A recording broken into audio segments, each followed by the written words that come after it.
Hello friends, welcome to Snehithi channel. இன்றைக்கி நம்ம பார்க்க போகிறது ஒரு இன்ட்ரெஸ்டிங்கான ரெசிபி, சுண்டக்காய் தொகையல்.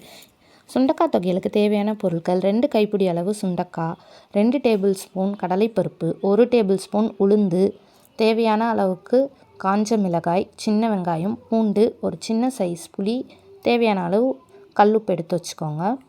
இதெல்லாம் தான் தேவையான பொருட்கள். ஒரு பேன் எடுத்து ஹீட் பண்ணிக்கோங்க.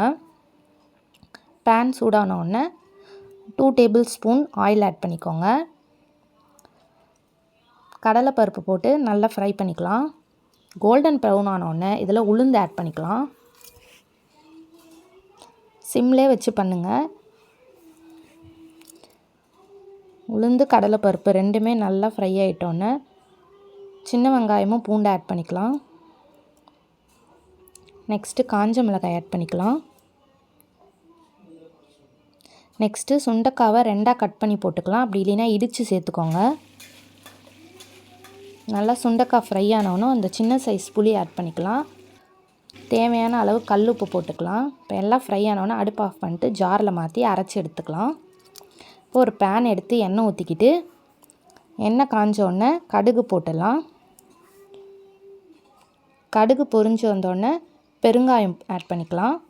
அப்புறம் இந்த அரைச்சி வச்ச சுண்டக்காய் தொகையில் ஆட் பண்ணிக்கலாம்.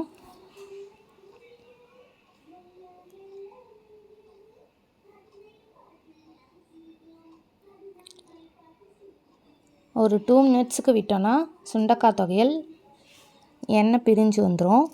இந்த ஸ்டேஜில் அடுப்பை ஆஃப் பண்ணிடலாம். சூடான இட்லிக்கு சுட சுட வச்சு சாப்பிட்டிங்கன்னா செம்ம டேஸ்டியாக இருக்கும். இதை சுண்டக்காய் தொகையல்னு யாராலையும் கண்டுபிடிக்க முடியாது. இதில் அதிக அளவு கால்சியம், அயன் இருக்குது. அனிமியா பேஷண்ட் கண்டிப்பாக சாப்பிட்லாம். குடல் புண்ணை ஆற்றுமாம். புரதச்சத்து நிறைய இருக்குது. உடல் சூட்டை தணிக்குமாம். அஜீரணம், மலைச்சிக்கலுக்கெல்லாம் இது ரொம்ப நல்லதான். Healthy and tasty. இப்படி செஞ்சு கொடுத்தீங்கன்னா சுண்டக்காய் பிடிக்காதவங்க கூட சாப்பிடுவாங்க. Thank you friends. வேறு வீடியோவில் பார்க்கலாம். பாய்.